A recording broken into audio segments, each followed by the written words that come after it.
Sir किस तरह खुलासा है? देखिए, आपकी जानकारी में लाना चाहूँगा, ये बैंक फ्रॉड का मैटर है जिसमें 3 प्रकरण दर्ज हुए थे। 2 थाना मढ़वा डी पर 420, 67, 68, 71 धाराओं में और 1 थाना कैंट पर। तीनों मामलों में एक ही प्रकार की फर्जरी की गई है, जिसमें बैंक के द्वारा गोल्ड लोन दिया जाता है।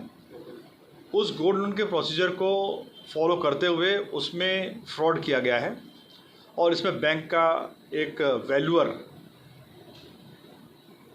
इन्वॉल्व है, जिसका नाम रविंद्र प्रकाश सेठ है। बैंक के द्वारा उसको सर्टिफाइड वैल्यूअर बनाया गया था।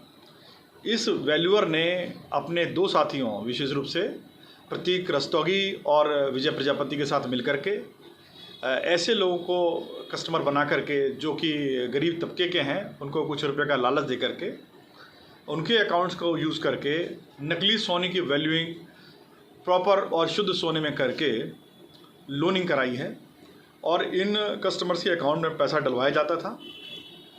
उन कस्टमर्स को 5,000 से 7,000 रुपये या 10,000 रुपये तक का जैसा भी लोन सेंक्शन हुआ है, जैसे 2 लाख रुपये, 3 लाख रुपये या 4 लाख रुपये का, उस हिसाब से उनको एक राशि दे दी जाती थी और उनके अकाउंट से पैसा प्रतीक रस्तोगी अपने अकाउंट में ट्रांसफ़र कर लेता था। उसके बाद 10 से 12,000 या जैसा लोन सेंक्शन हुआ उस हिसाब से प्रतीक रस्तोगी कमीशन लेता था और ये सारा पैसा वैल्यूअर को दे देता था। इस प्रकार से बैंक को लगभग 85 लाख रुपए का चूना अलग अलग अकाउंट्स के माध्यम से लगाया गया है। इसको ट्रैक करते हुए अब तक इसमें कुल मिलाकर के 10 गिरफ्तारियां की गई हैं। एक मुलजिम हाजिर हो गया है।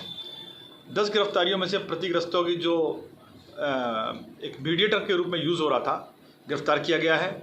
अभी वैल्यूअर रविंद्र प्रकाश सेठ और विजय प्रजापति फरार है, जिनकी जल्द से जल्द गिरफ्तारी की जाएगी और इसके जो अन्य मुलजिमान हैं उनकी भी गिरफ्तारी की जा रही है। सर बैंक से कौन कौन लोग शामिल थे, क्योंकि बिना बैंक के शामिल होने तो गोल्ड लोन मिल नहीं सकता? देखिए, मैंने आपकी जानकारी में लाया कि जो बैंक का जो वैल्यूअर है वो ही इसमें इन्वॉल्व है। तो बैंक वैल्यूअर एक सदाशिता के आधार पर बनाया गया, जिसमें बैंक वैल्यूअर को ये राइट दिया गया कि वो सोने की शुद्धता की गारंटी दे और उस गारंटी के आधार पर लोनिंग की गई है। इसमें फ्रॉड इस तरीके से संज्ञान में आया कि जो बैंक वैल्यूअर के द्वारा जो सोना रखवाया गया, मॉर्गेज कराया गया, हर 3 महीने में उसकी रीचेकिंग होती है। तो जो रीचेकिंग की गई सुपर वैल्यूअर के द्वारा, जो कि कैनरा बैंक का ही एक दूसरा वैल्यूअर है, उसके द्वारा जब रीचेकिंग की गई तो उसमें पता चला कि जो सोना इस वैल्यूअर रविंद्र प्रकाश सेठ के द्वारा